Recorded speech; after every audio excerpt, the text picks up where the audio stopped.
It all depends on me. As long as I live, I shall think of only victory.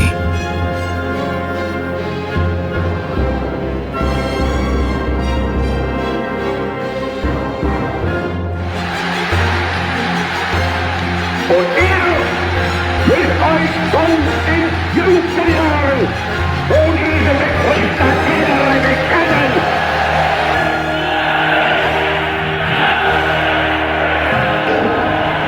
Sie sollen sich hüten. Einmal wird unsere Geduld zu Ende sein und dann wird den Juden das freche Lügenmaul gestopft werden. Schließt Frieden, das ist der Wunsch der Völker.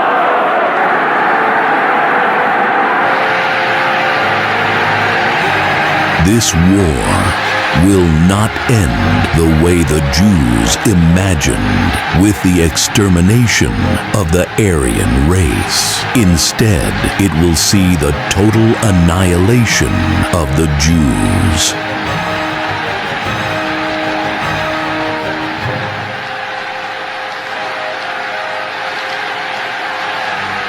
Ein Volk, ein Land, ein Führer.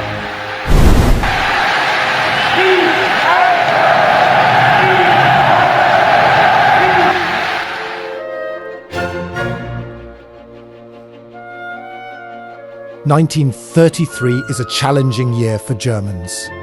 Many have to resort to stealing for food. Unemployment is extremely hard. Many Germans are desperate and hopeless.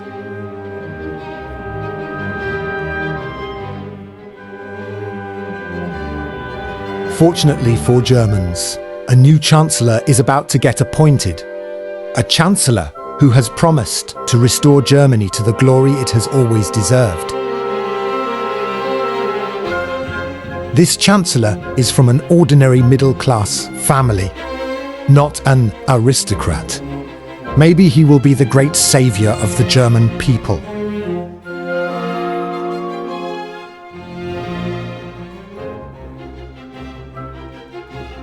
This chancellor is already worshipped by many Germans. He lost last year's presidential elections, but his popularity has not dropped.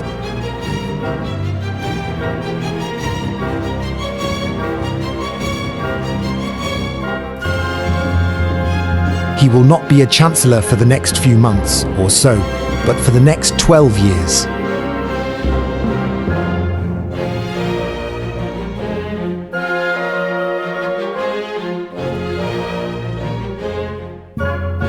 This savior chancellor is none other than Adolf Hitler himself.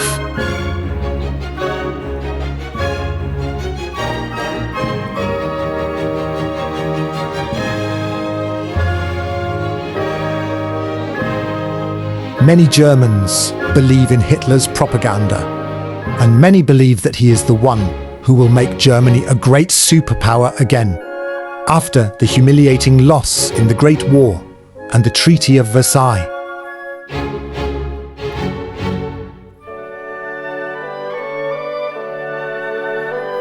Adolf Hitler is appointed Chancellor on the 30th of January, 1933. He forms his cabinet with Vice-Chancellor Franz von Papen. Papen chooses most of the cabinet to be traditional conservatives, with only two National Socialists in the cabinet.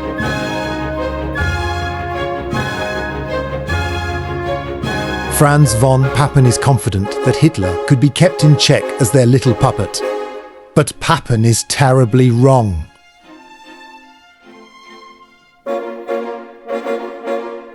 At this point, no one who was not part of the National Socialist German Workers' Party knew that in March, Hitler would make himself a dictator with one single law.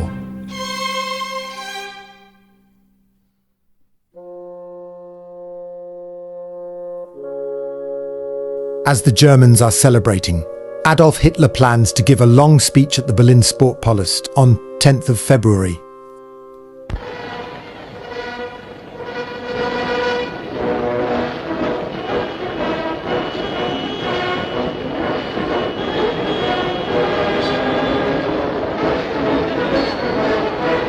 First speaks Joseph Goebbels, the propaganda minister. Then it is Hitler's turn.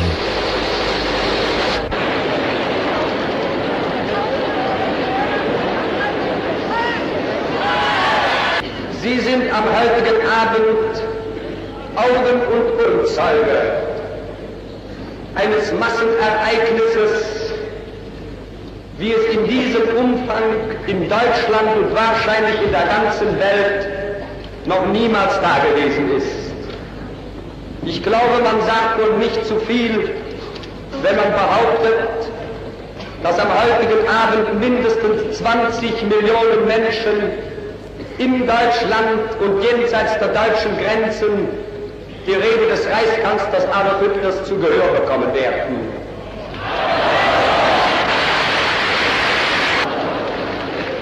Die nationalsozialistische Bewegung wird Ihnen nun zeigen, wie Sie es eigentlich hätten machen sollen.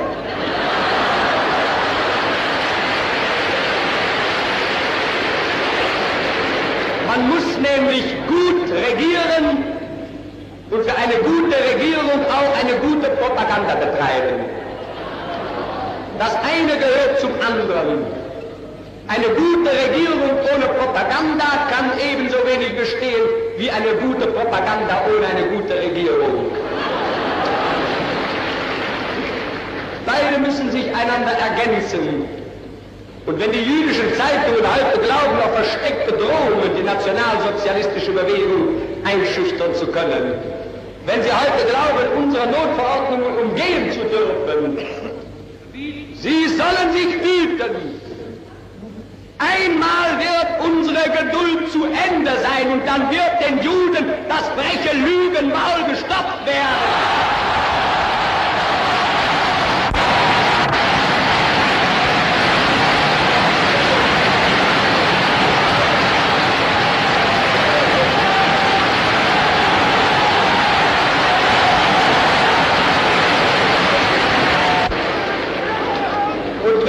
Andere jüdische Zeitungen der Meinung sind, sie könnten jetzt so mit fliegenden Fahnen zu uns herüberschwenken, dann können wir nur zur Antwort geben, Isidor, stürzen Sie sich nicht in Unkosten des Volkes.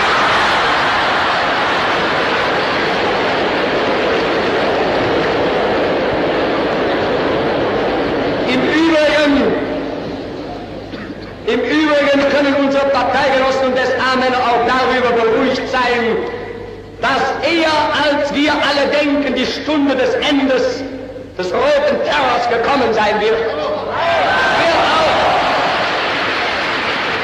Es wird auch der bolschewistischen Presse nicht gelingen, die Dinge ins Gegenteil umzulügen, wenn die rote Fahne in typisch jüdischer Frechheit wagt zu behaupten, dass unser Kamerad Merkowski und der Schuhbaumeister Zauritz von unseren eigenen Kameraden erschossen worden sind. So muss ich sagen, diese jüdische Frechheit hat länger gelebt, als sie in Zukunft noch leben wird. Und wir werden den Herren vom Karl-Liebknecht-Haus bald Töne beibringen, die sie noch niemals vernommen haben.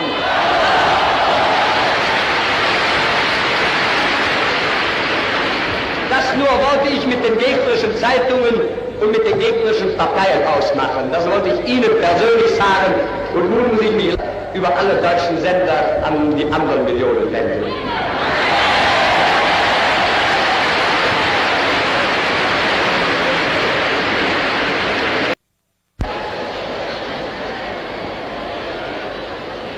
Unser Führer, der Reichskanzler Adolf Hitler, hat das Wort.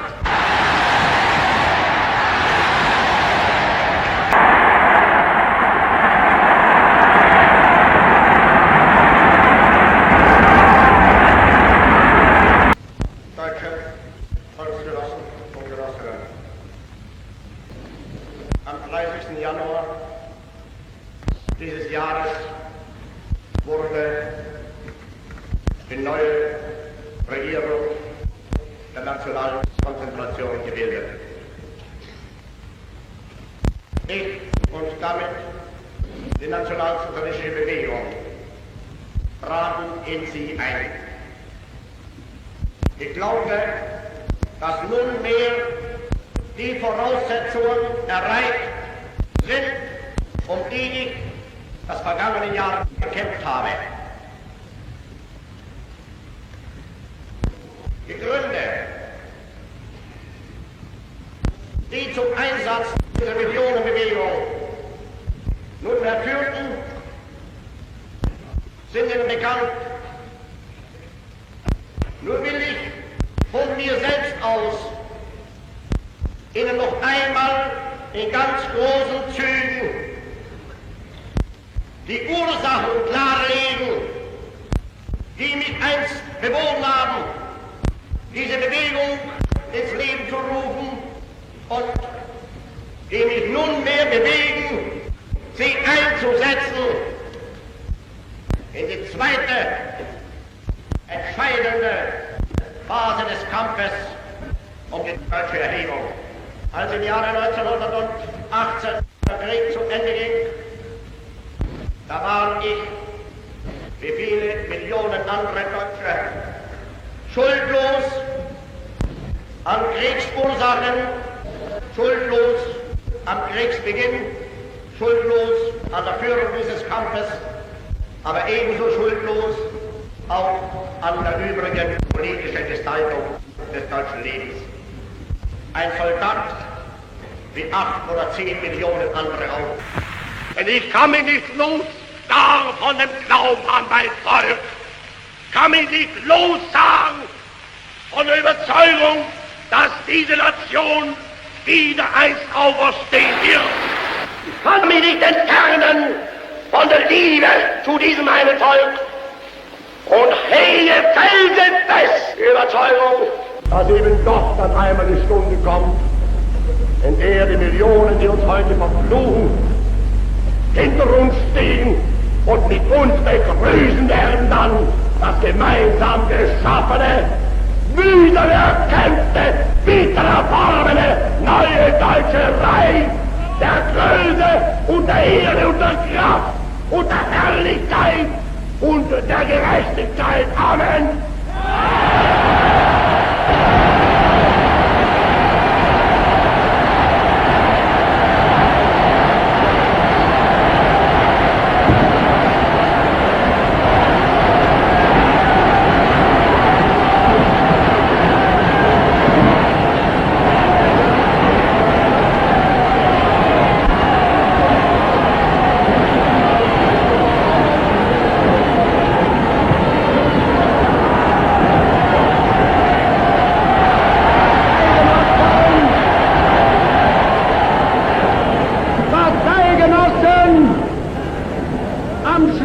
Dieser gewaltigen Riesendemonstration erheben wir uns von den Plätzen. Wir grüßen das ganze Deutschland in unserem Lebensraum und jenseits der Grenzen und rufen aus übervollen Herzen: unser Volk, unser Vaterland und unser Führer, Heil!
Hitler's Enabling Act is passed in March 1933, along with a new parliament. Hitler is now officially the dictator of Germany. There is nothing to stop him now after this.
On the 2nd of August 1934, President Hindenburg passes away in the morning. Hitler has passed a law which makes him both president and chancellor. He is now the unstoppable dictator.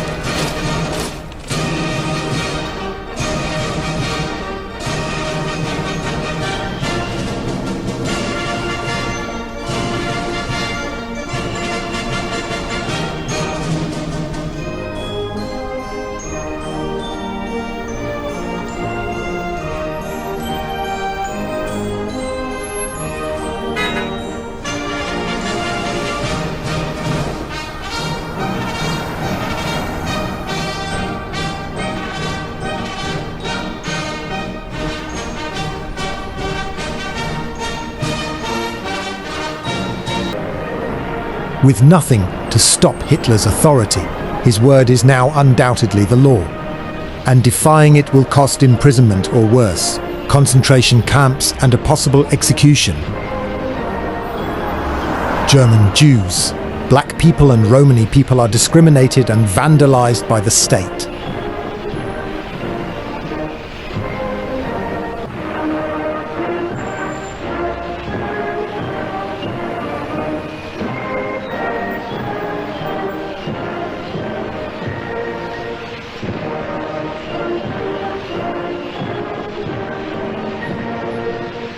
It is late 1934, and Hitler's yearly tour to Nuremberg has just begun. He will now speak to both the party and the youth.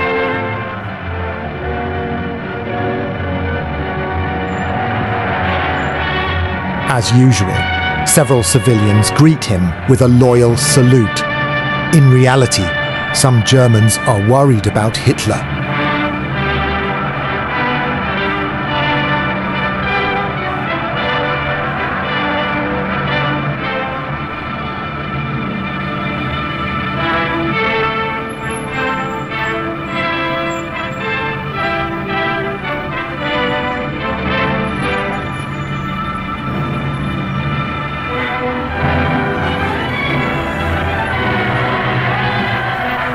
The youth is allowed to greet their leader.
Now it is time for Hitler to give his speech.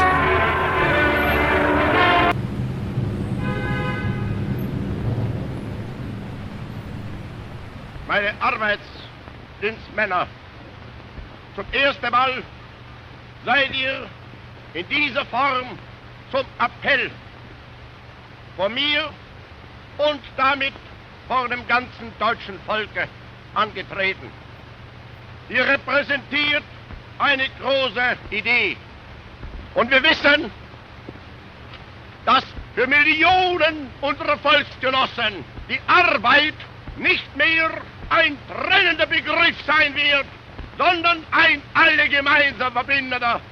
Und dass insbesondere keiner mehr dann in Deutschland leben wird, der in der Arbeit der Faust Minderes sehen wird als in irgendeiner anderen Arbeit. Durch eure Schule wird die ganze Nation gehen. Die Zeit wird kommen, da kein Deutscher hineinwachsen kann in die Gemeinschaft dieses Volkes, der nicht erst durch eure Gemeinschaft gegangen ist. Und ihr werdet wissen, in diesem Augenblick sehen euch nicht die Augen der Hunderttausende in Nürnberg, sondern in dem Augenblick sieht euch zum ersten Mal Deutschland. Und ich weiß, so wie ihr in stolzer Ergebenheit diesem Deutschland Dienst tut, wird heute Deutschland in stolzer Freude seine Söhne in euch marschieren sehen.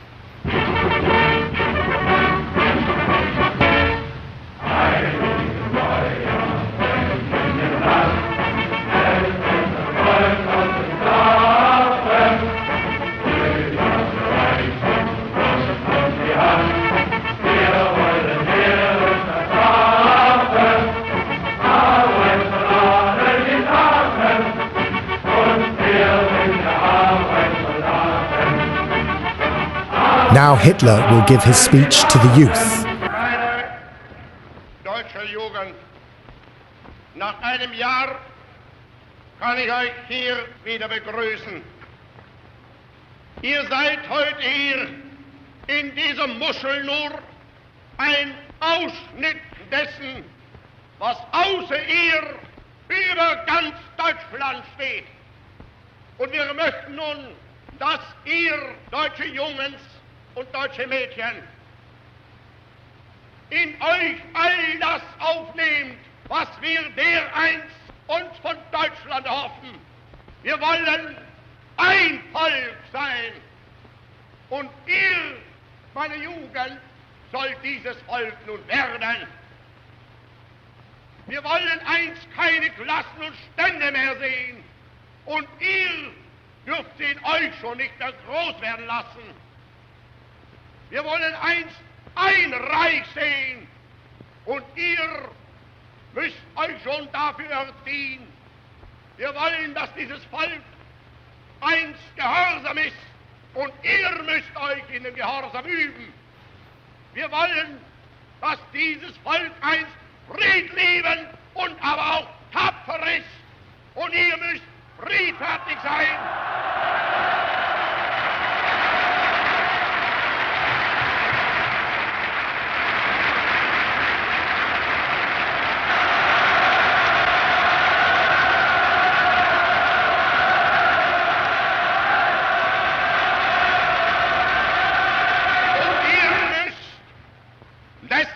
Friedfertig sein und mutig zugleich.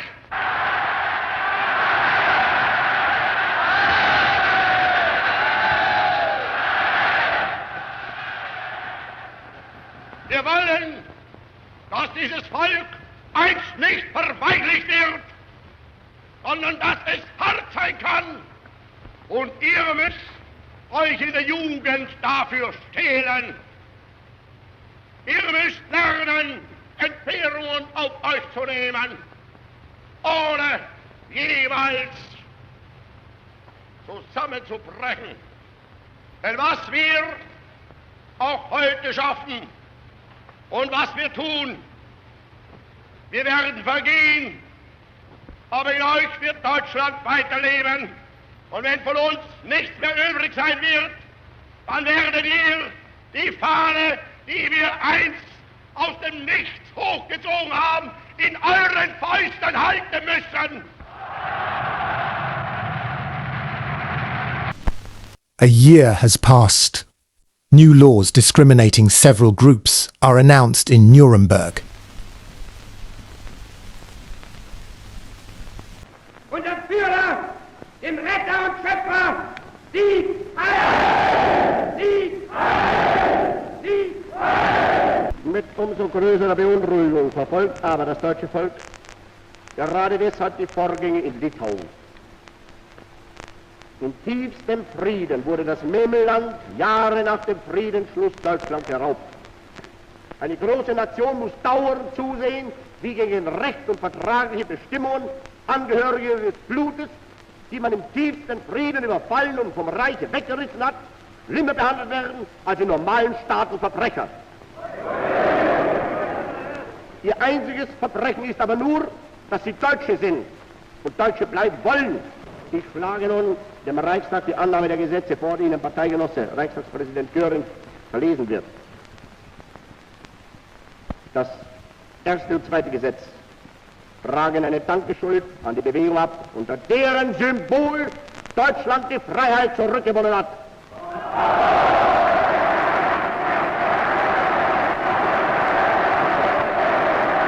Das zweite Gesetz ist der Versuch der gesetzlichen Regelung eines Problems, das im Falle des abermaligen Scheiterns dann durch Gesetz zur endgültigen Lösung der nationalsozialistischen Partei übertragen werden müsste.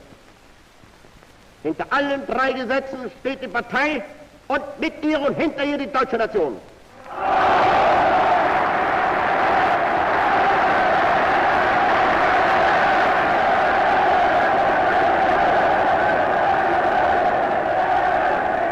Artikel 1. Die Reichsfarben sind schwarz-weiß-rot. Artikel 2. Reichs- und Nationalflagge ist die Hakenkreuzflagge, sie ist zugleich Handelsflagge.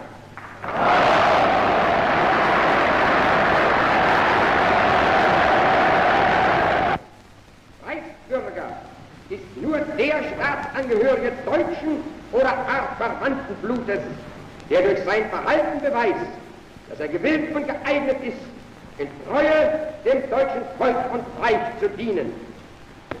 Eheschließungen zwischen Juden und Staatsangehörigen deutschen oder artverwandten Blutes sind verboten.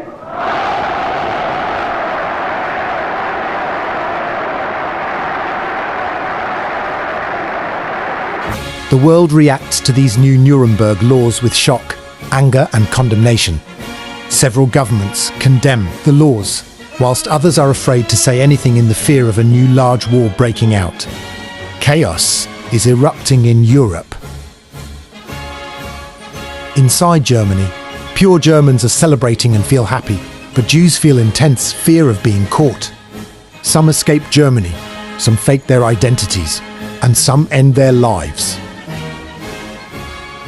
Western countries, especially Britain and France, are horrified.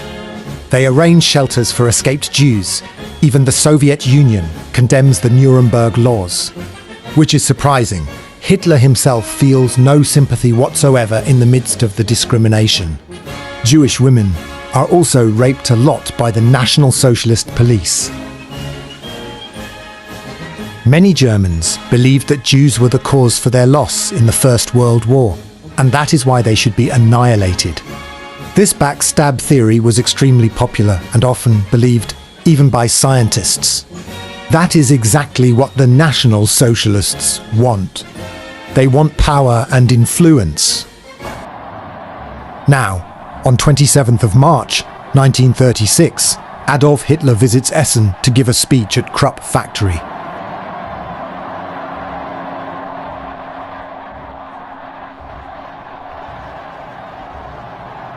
Hitler is instantly welcomed by thousands of Germans. Everyone sees Hitler as their savior. Germany had just a few weeks earlier took back Rhineland, which was demilitarized after the First World War.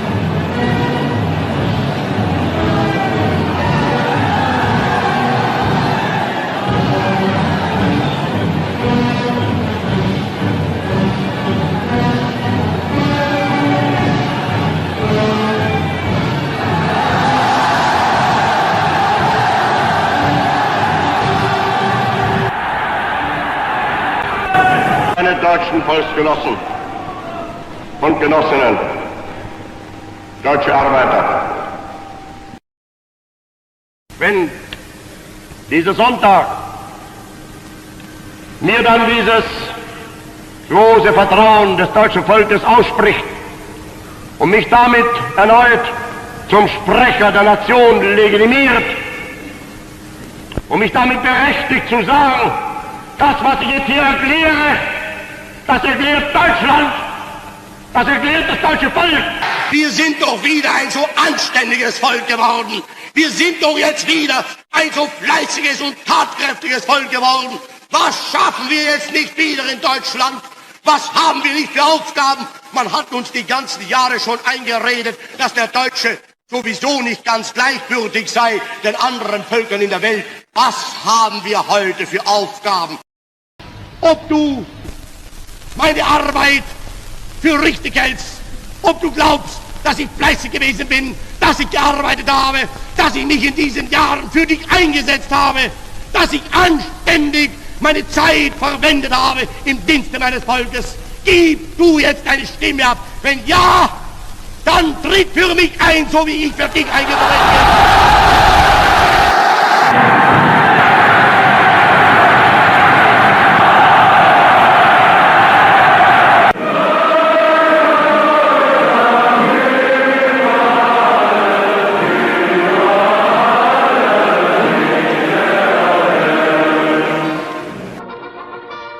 After Hitler returns to Berlin from Essen, the construction of the new Olympia Stadium is almost finished.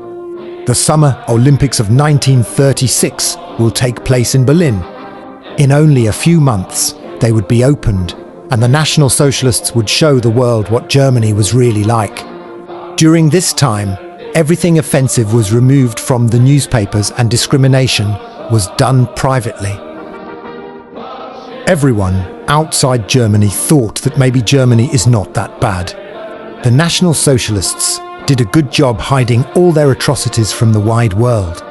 The Olympics will also be filmed on TV, and a film of them would be made in 1938.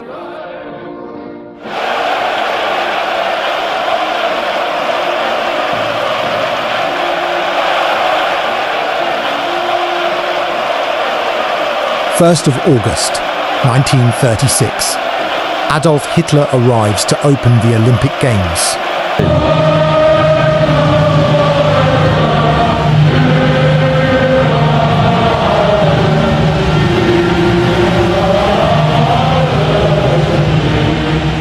Hitler is confident that starting from 1944, all Olympics will be held in Germany only.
Ich verkünde die Spiele von Berlin zur Feier der 11. Olympiade neuer Zeitrechnung als eröffnet.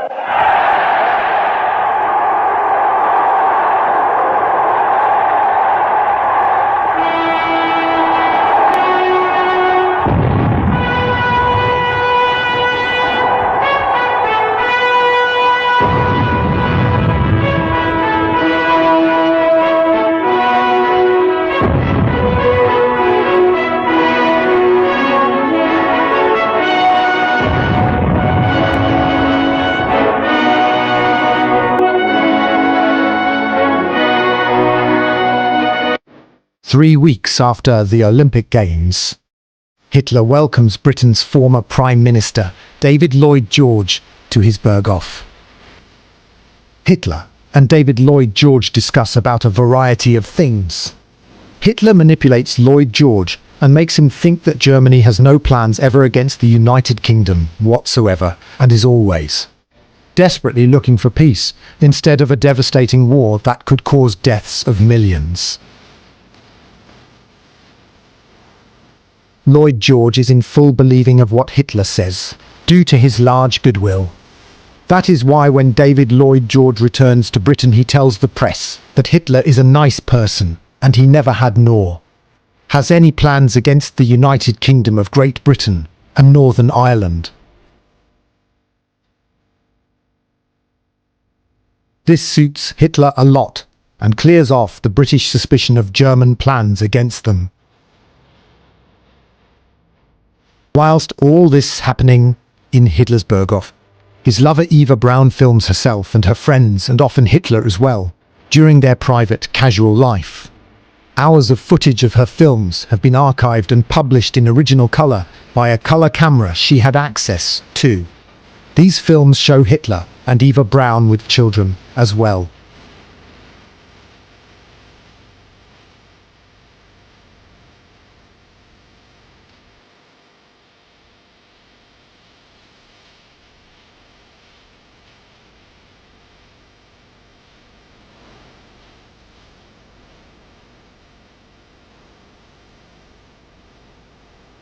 The last remaining parts of Eva Braun's journal suggest that she was unhappy with Hitler.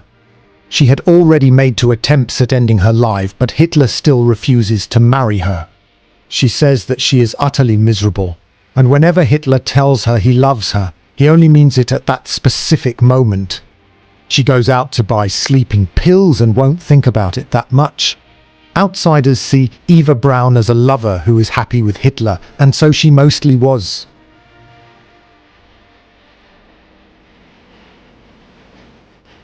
Hitler was often filmed with other top National Socialist officials in the Berghof. However, unfortunately, all of Eva Braun's films lack sound, meaning we can only see the color video without hearing whatever he is saying. Hitler also loved his dog Blondie a lot. Blondie was a German Shepherd Hitler got as a gift. Blondie was with Hitler until his last days, when Hitler ordered his cyanide tested on Blondie, most likely both to test the poison and to ensure his dog won't end up in Soviet hands.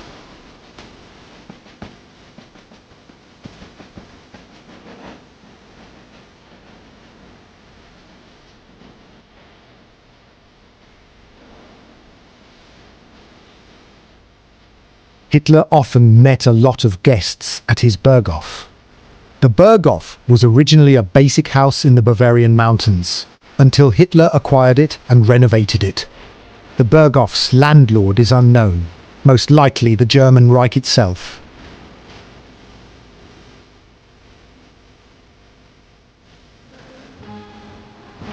As already mentioned, Hitler was often filmed with children. This was National Socialist propaganda, portraying him as an approachable paternal father figure who likes children. In reality, Hitler felt comfortable only with quiet, obedient children. He disliked crying because he was very sensitive to loud sounds.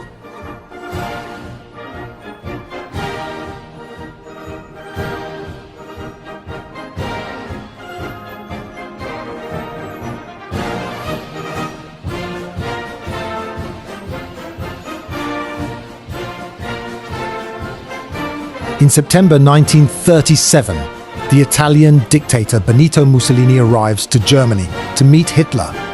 This meeting was heavily used in propaganda. Color films of this event have been preserved as well. Hitler had previously admired Mussolini a lot before he got into power.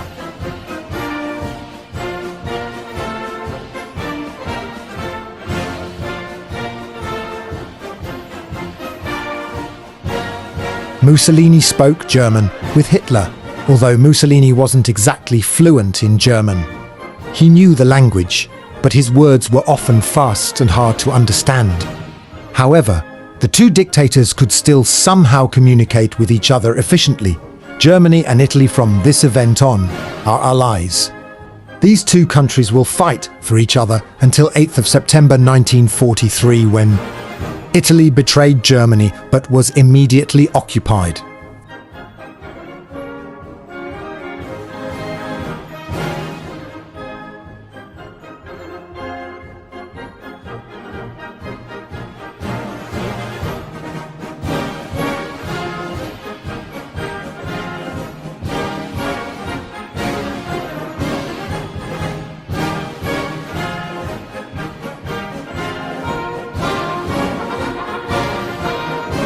of March 1938. Germany forces the Austrian Republic to allow Germany to occupy and annex the country.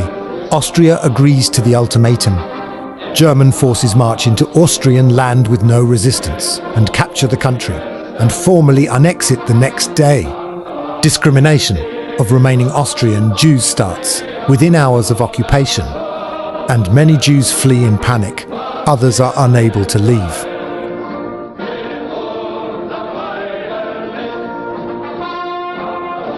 Britain and France do nothing about the German annexation of Austria. They believe that it is natural for those two countries to unite. Mexico is the only country who dared to protest, and it called the German annexation illegal.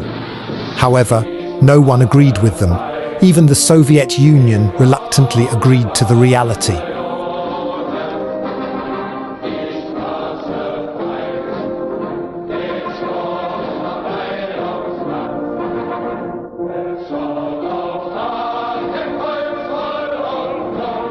Austrian Jews are hopeless. Their discrimination only intensifies, and something far worse is about to arrive to the entire Germanic region very soon, in just mere months.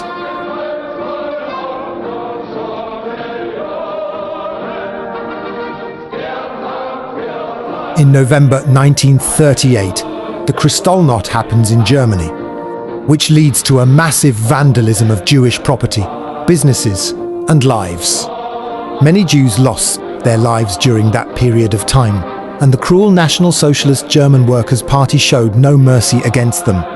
Pure Germans just watched in the side, doing nothing to help the Jews.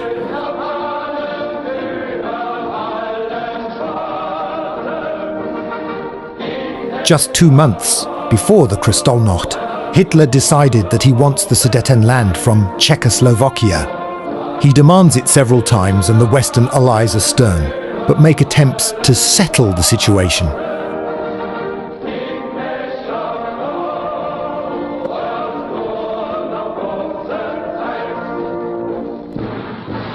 Hitler demands to occupy the Sudetenland in mid-September, and the Western Allies refuse.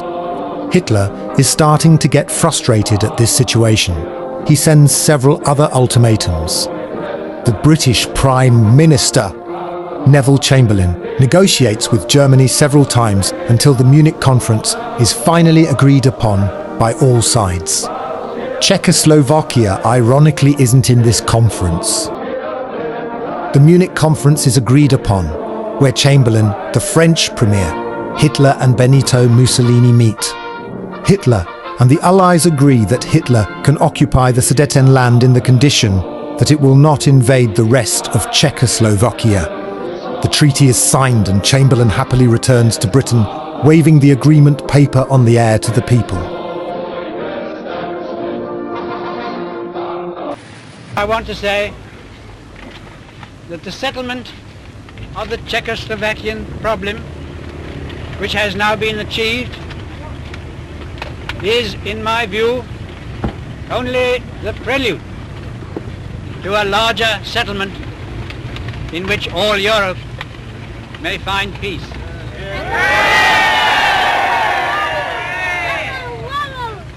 This morning I had another talk with the German Chancellor, Herr Hitler.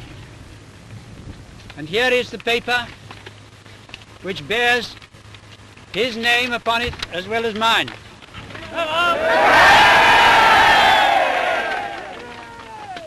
Some of you perhaps have already heard what it contains, but I would just like to read it to you. We, the German Führer and Chancellor, and the British Prime Minister have had a further meeting today and are agreed in recognizing that the question of Anglo-German relations is of the first importance for the two countries and for Europe. We regard the agreement signed last night and the Anglo-German naval agreement as symbolic of the desire of our two peoples never to go to war with one another again.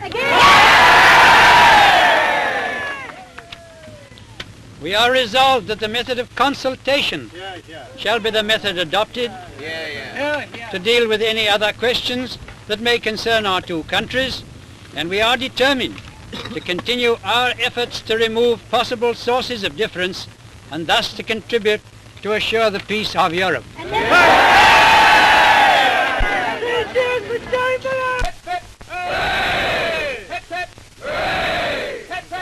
Whilst the British and Chamberlain are celebrating, Hitler prepares for his army to march to and take over Sudetenland with no mercy. His excuse for the region is its ethnic German population, which supposedly is being abused.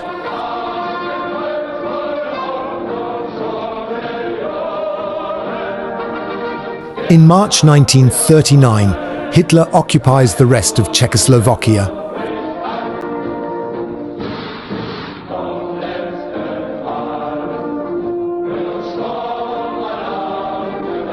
As growing tensions about Judaism and the treatment of races spreads in the world and controversies appear, Hitler gives a speech to the Reichstag on 30th of January 1939.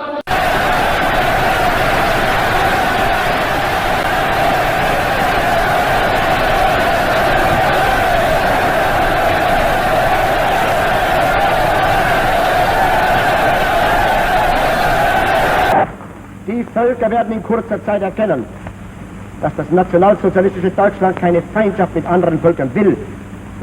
Ich will heute wieder ein Prophet sein. Wenn es dem internationalen Finanzjudentum in und außerhalb Europas gelingen sollte, die Völker noch einmal in einen Weltkrieg zu stürzen, dann wird das Ergebnis nicht die Bolschewisierung der Erde und damit der Sieg des Judentums sein, sondern die Vernichtung der jüdischen Rasse in Europa.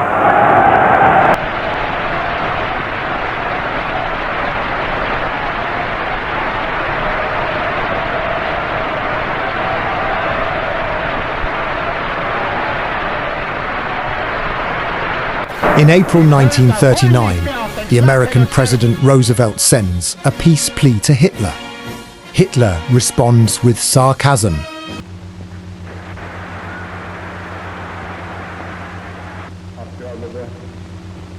Männer des Reichstags. Herr Roosevelt verlangt endlich die Bereitwilligkeit, in die Zusicherung zu geben, dass die deutschen Streitkräfte das Staatsgebiet oder die Besitzungen folgender unabhängiger Nationen nicht angreifen und vor allem nicht dort einmarschieren würden. Und er nennt als dafür in Frage kommend nun Finnland, Lettland, Litauen, Estland, Norwegen, Schweden, Dänemark, Niederlande, Belgien, Großbritannien, Irland, Frankreich, Portugal, Spanien, die Schweiz, Liechtenstein, Luxemburg, Polen, Ungarn, Rumänien, Jugoslawien, Russland, Bulgarien, Türkei, Irak, Arabien, Syrien, Palästina, Ägypten.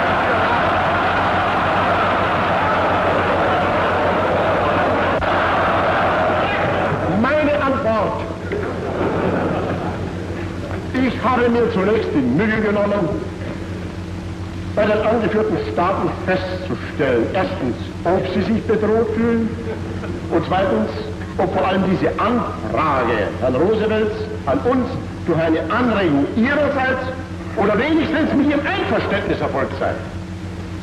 Die Beantwortung war eine durchgehend negative, zum Teil schroff ablehnende. Ich will aber abschließend hier Folgendes erklären.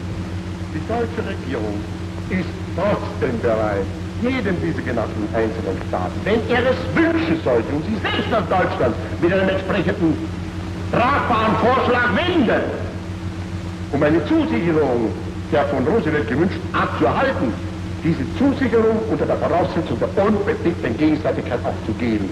Bei einer ganzen Reihe der von Roosevelt angeführten Staaten dürfte sich dies allerdings von vornherein erledigen, weil wir mit ihnen ohnehin sogar entweder verbündet oder zumindest engst befreundet sind.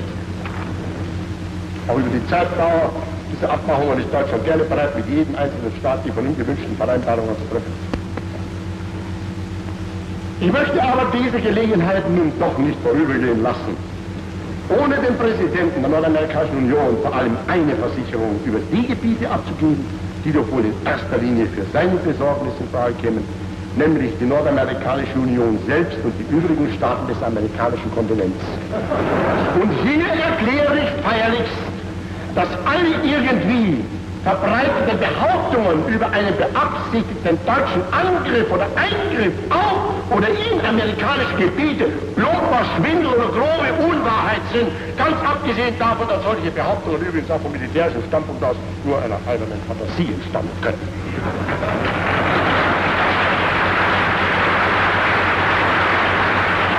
Wenn nun England heute in der Publizistik und offiziell die Auffassung vertritt, dass man gegen Deutschland unter allen Umständen auftreten müsste und dies durch die uns bekannte Politik der Einkreisung bestätigt, dann ist damit die Voraussetzung für den Flottenvertrag beseitigt.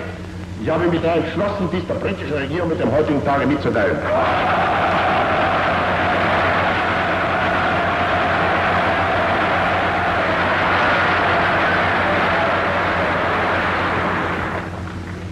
Es handelt sich dabei für uns nicht um eine materielle Angelegenheit. Und ich hoffe noch immer, dass wir ein Wettrüsten mit England vermeiden können, sondern um einen Akt der Selbstachtung. Sollte die britische Regierung aber Wert darauf legen, mit Deutschland über dieses Problem noch einmal in Verhandlungen einzutreten, dann würde sich niemand glücklicher schätzen als ich und vielleicht doch noch zu einer klaren und eindeutigen Verständigung kommen zu können. Im Übrigen kenne ich mein Volk und ich baue darauf. Und der Führer, Sie! Sie! Sie! Now war is very close. After invading the rest of Czechoslovakia, the Western Allies fear that Hitler's next target is Poland. Britain and France warn that if Germany invades the country of Poland, they will declare a state of war. Hitler, however, is not concerned about the Western reaction, but about the Soviet reaction. Germany does a non-aggression pact with the Soviet Union to split Poland in half and split Eastern Europe. The world is stunned and shocked after hearing about the non-aggression pact between the National Socialist Germany and the Union of Soviet Socialist Republics. However, no one knows about the secret deal to split Eastern Europe.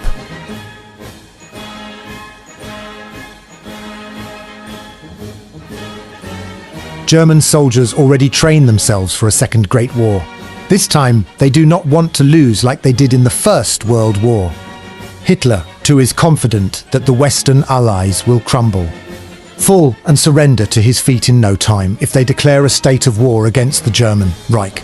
Poland itself is very weak with outdated military and relies heavily on external help, making it the perfect target.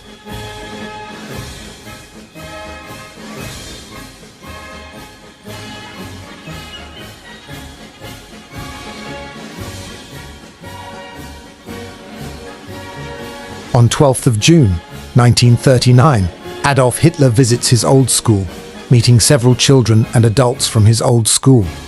He also visits his parents' grave and lays flowers on them out of respect.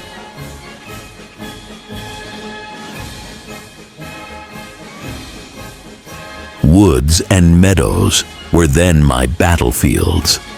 My association with the rougher boys made me the very opposite of a stay-at-home.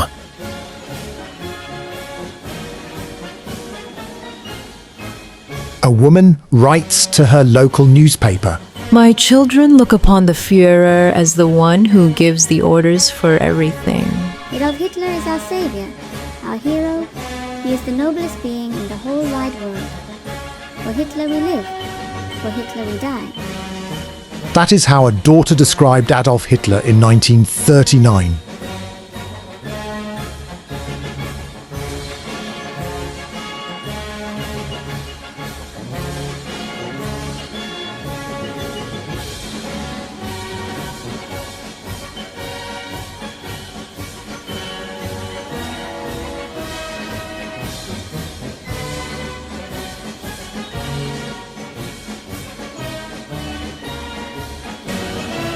1st of September 1939.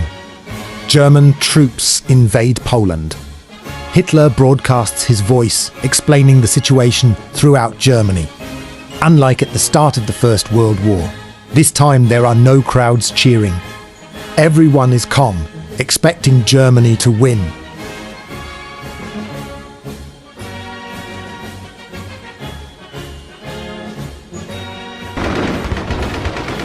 Britain and France declare war on Germany on 3rd of September, but do nothing to help Poland. Hitler's army is ravaging through Poland with weak resistance. Polish casualties are very high, and Germans break through their defence lines constantly.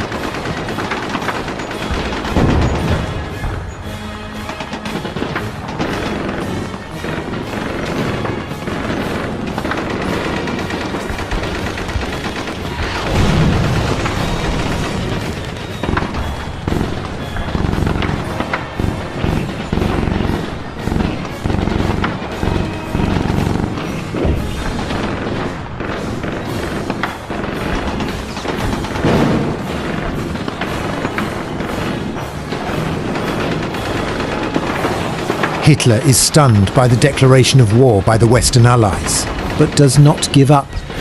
He visits his forces in Poland and greets them. He is determined to bring this war to the end with a German victory. Whilst this is happening, British forces arrive to France, but not to wage war immediately. Too many, it felt like a holiday instead of obligation. They were enjoying their time there whilst it lasted.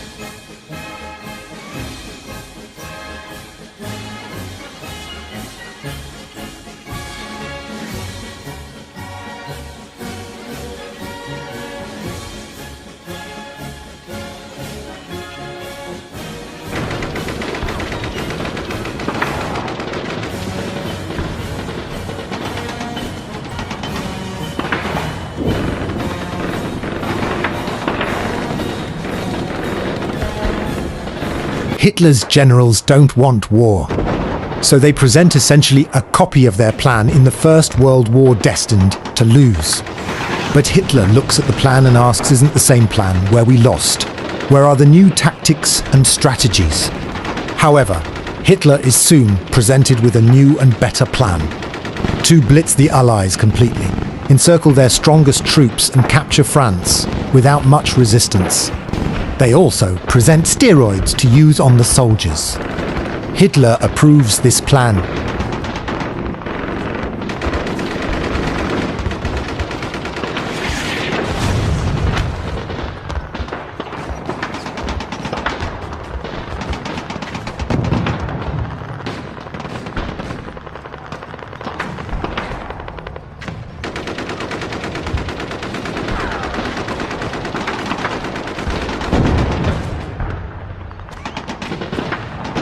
Polish cities are in ruins.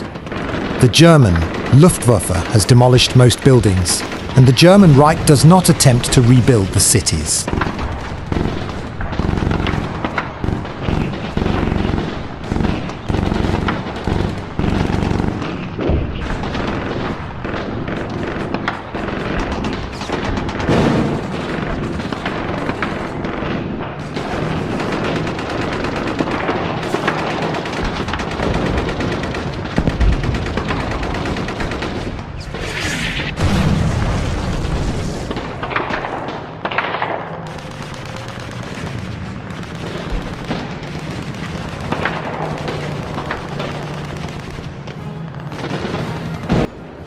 Soon Poland falls. Germany gets the western part of Poland, and the Soviet Union gets the eastern part. Now the attention is focused to Norway, which is captured quickly, and then to France.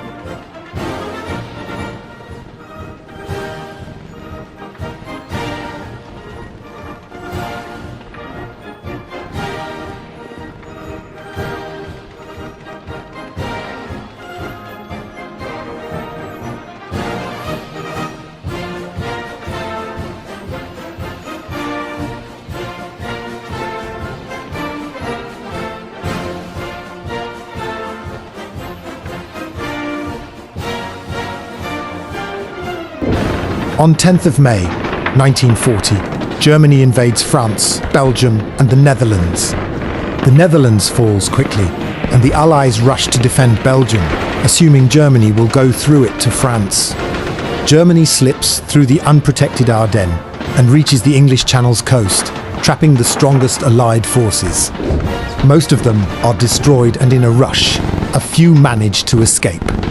France is now vulnerable and Britain knocked out of France.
France falls in June 1940 and Italy joins the war. Hitler decides to visit Paris in honor of his newfound victory, which is a huge success.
Hitler has lost the air battle for Britain, he decides to turn his attention to the Soviet Union.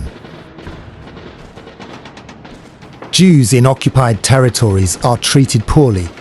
They are left to the streets and ghettos to die, and many are taken to concentration camps, raped or murdered.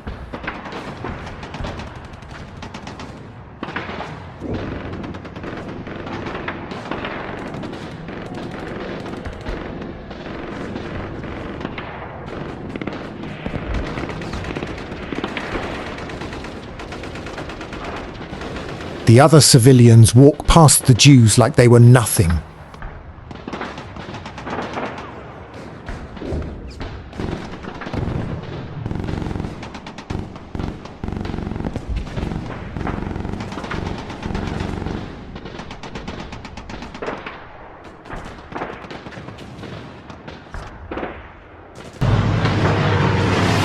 Germany invades the Soviet Union all of a sudden on 22nd of June, 1941. Stalin is completely shocked by this.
As summer 1942 comes, Adolf Hitler visits Finland to meet Marshal Mannerheim on his birthday. The following conversation is a leaked recording about Hitler and Mannerheim talking.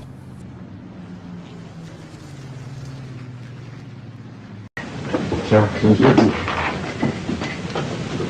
eine sehr große Gefahr, vielleicht die schwerste. Der ganze Umfang hat das jetzt messen können. Wir wussten das selber auch nicht so ganz genau, wie ungeheuerlich diese Strafanrüstung war. Das hätten wir nicht geahnt im Winterkrieg. Im Winterkrieg hätten wir das nicht geahnt. Natürlich hatten wir den Eindruck, dass sie gut gerüstet waren. Aber so, wie sie in Wirklichkeit. Und jetzt ist ihm gar kein Zweifel, was sie hatten in ihren Schienen. Ganz klar. Sie haben die ungeheuerste Rüstung, die Menschen denkbar ist. Also, wenn mir jemand gesagt hätte, dass ein Staat mit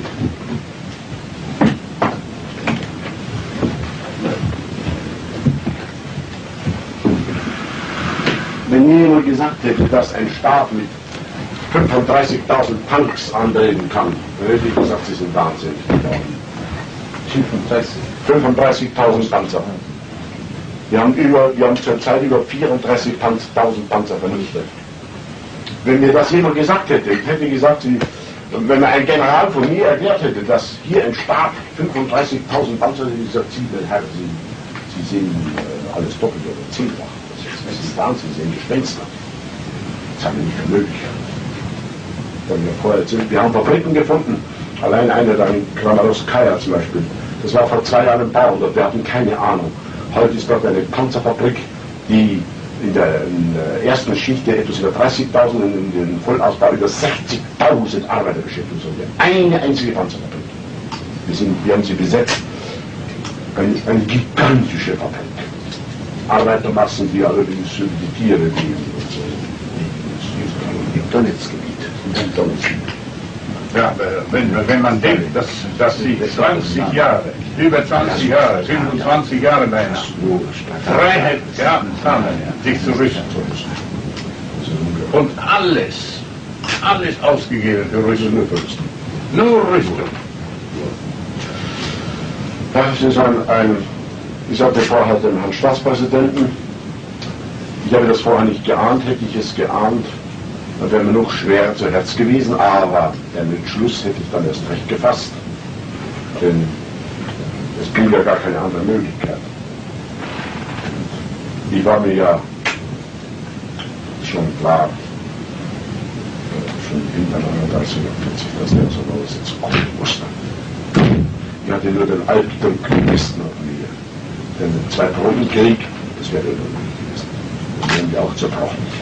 Das sehen wir heute besser, als wir es damals vielleicht noch erkannten. Das werden wir zerbrochen. Und mein ganzes, ich wollte an sich noch im Herbst 39, wollte ich an sich noch den Westfeldzug durchführen. Nur dieses dauernde schlechte Wetter, das wir haben, das hat uns daran gehindert. Denn unsere ganze Bewaffnung war ja, es ist eine Schönwetterbewaffnung.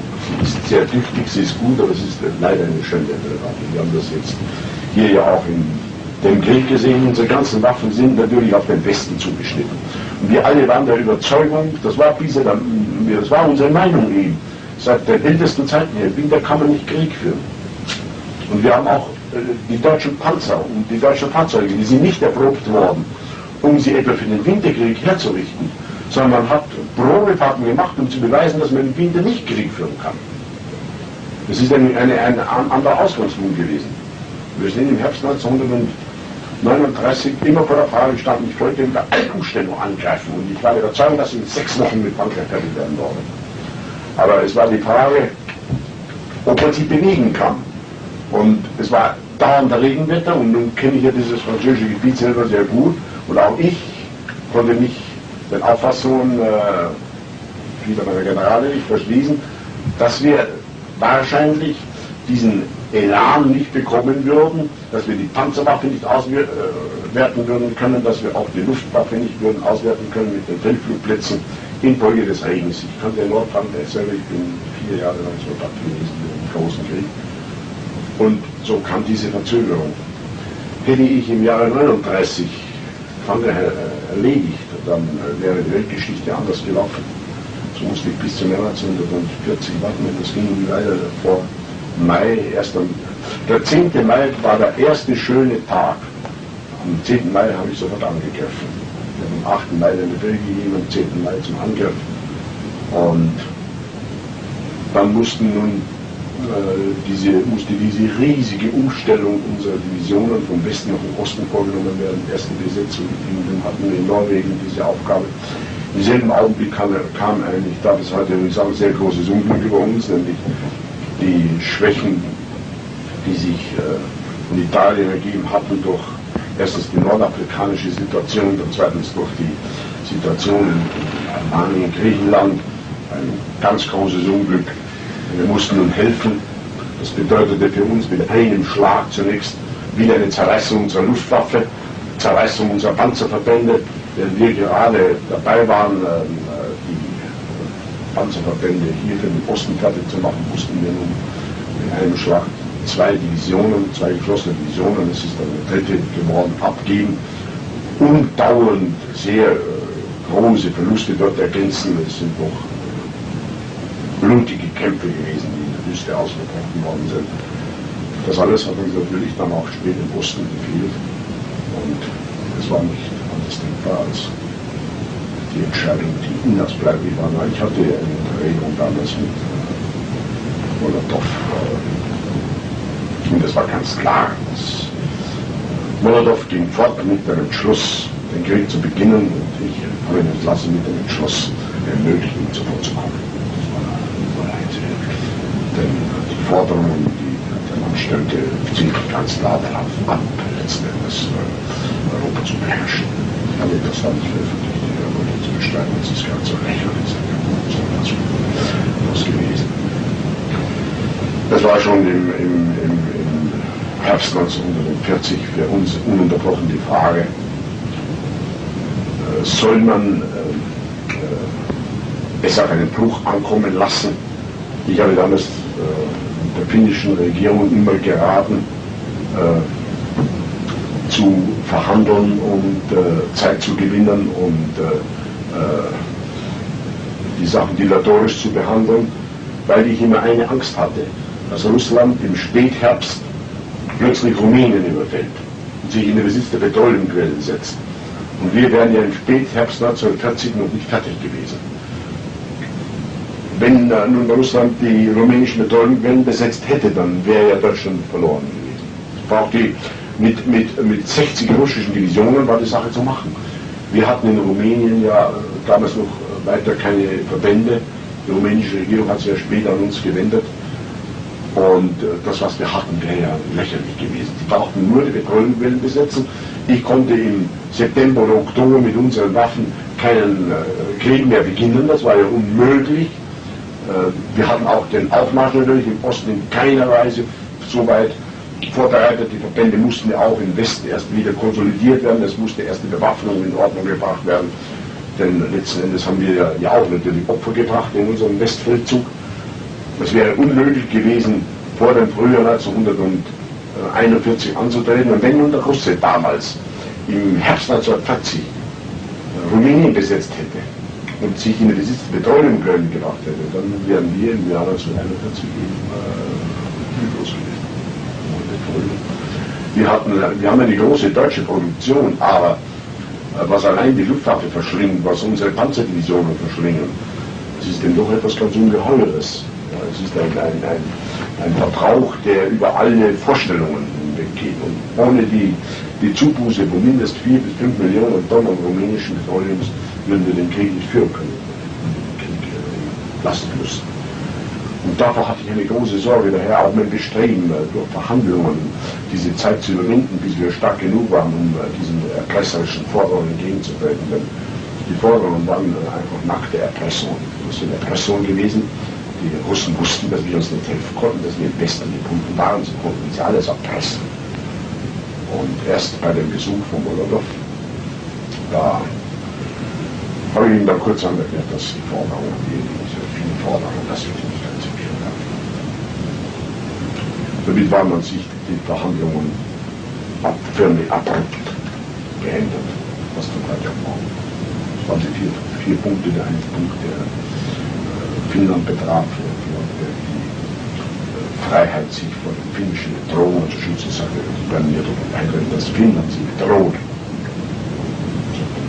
Ja, es sei in Finnland, wenn man gegen die Freunde der Sowjetunion würde man vorgehen, dann würde die Gesellschaft gewesen, die würden fortgesetzt verfolgt und Großmacht können sich nicht von einem kleinen Staat in seiner Existenz bedrohen. Also ihre Existenz ist doch nicht von Finnland bedroht. Das werden Sie mir doch nicht reden können, dass ihre Existenz von Finnland bedroht ist. Ja, es gäbe auch eine moralische Bedrohung der Existenz eines Großstaates und das, was Finnland betreibt, das ist die Bedrohung der moralischen Existenz der Dinge. Da sage ich ihm, wir würden einen weiteren Krieg in der Ostsee würden wir nicht mehr als passive Zuschauer hinnehmen können. Er fragte mich, wie unsere Stellung in Rumänien sei. Wir hatten ja die Garantie abgegeben, ob die Garantie sich auch gegen Russland richtet. Da sage ich, das glaube ich nicht, dass sie die gegen sie richtet, denn sie haben doch wohl gar nicht die Absicht, Rumänien zu überfallen. Wir haben nie etwas gehört, dass sie die Absicht haben, dass sie Rumänien überfallen, weil sie War continues to rage in the Soviet Union as late 1942 arrives. At this point, the Germans fight in Ukraine and Stalingrad. The United States has entered the war as well.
Winter 1942 is here. German forces at Stalingrad are surrounded and about to surrender. Hitler is furious.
War continues to rage around 1943 and 1944, when Hitler is already losing.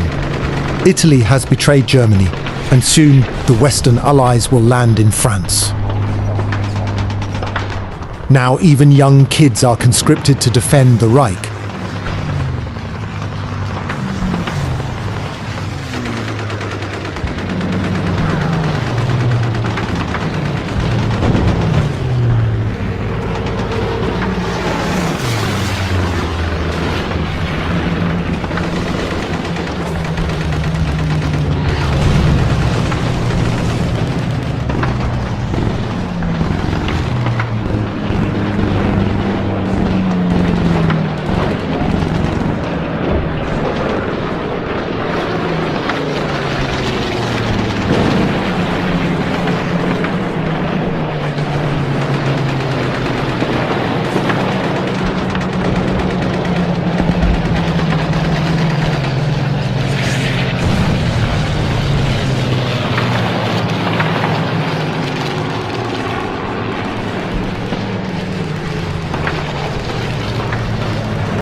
The Western Allies land in Normandy, France.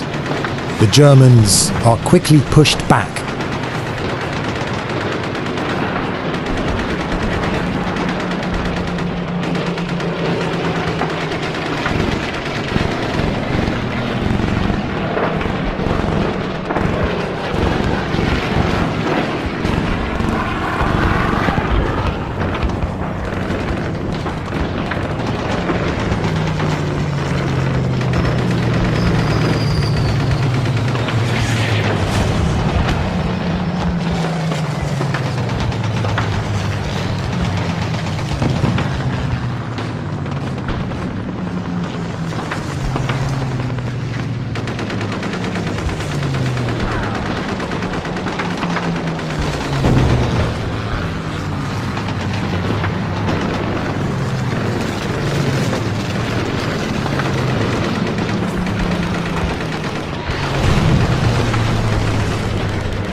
Civilians are forced to see what their regime they thought was great has done.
On 30th of April, 1945, Adolf Hitler commits suicide in his bunker beneath Berlin.